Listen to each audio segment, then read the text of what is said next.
मेरा नाम योगेश मीणा है। मैं इस बार दिशा छात्र संगठन की ओर से दिल्ली विश्वविद्यालय छात्र संघ अध्यक्ष पद उम्मीदवार।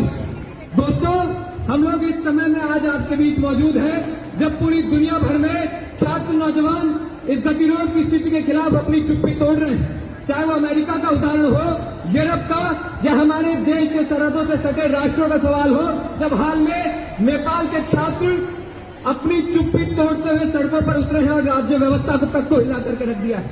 और वही फिलिस्तीनी आवाम आज अपनी मुक्ति संघर्ष के लिए जाबाजी से लड़ रही है।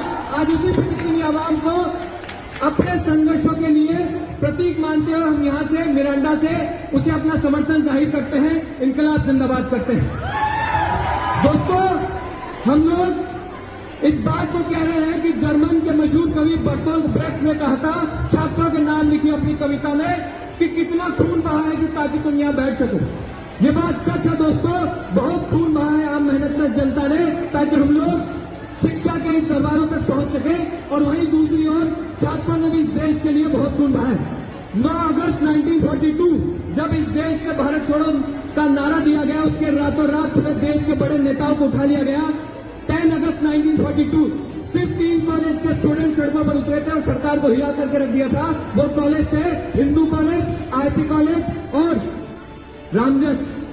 और हम उसी की विरासत को लेकर के निकले हैं। दोस्तों, हम लोग इसके लिए संघर्ष कर रहे हैं कि भगत सिंह के सपनों पर आधारित समाजवादी व्यवस्था का निर्माण किया जाए, जिसमें सबको समान और निःशुल्क शिक्षा का अधिकार मुहैया हो और हर किसी को अपने योग्यता के अनुसार पक्के रोजगार का अधिकार मुहैया हो। लेकिन ये लंबी लड़ाई है और इसके कंटिन्यूटी के तौर पर ही हम इस दिल्ली विश्वविद्यालय छात्र संघ चुनावों में भागीदारी कर रहे हैं। दोस्तों, हमारी पहली मांग है इस पूरे छात्र संघ चुनाव में पूरे विश्वविद्यालय में जितनी फी इंक्रीमेंट हो रही है उनको वापस लिया जाए। क्यों? पहला कारण, economic advisory council status of India inequality report में खुद कहा गया कि भारत में 90% आबादी 25,000 मासिक से कम कमाती है। तो क्या ऐसे में मुमकिन है कि इतनी बड़ी फीस आम मेहनत तक आबादी दे पाएगी?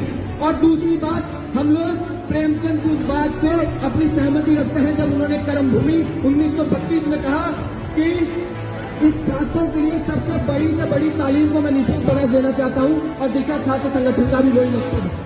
दोस्तों, संगठन की दूसरी मांग है और इस पर गौर करिए, सारे स्टूडेंट्स को नोट, सारे स्टूडेंट्स को हॉस्टल की सुविधा मुहैया करवाई जाए। और ये कोई नई मांग नहीं है।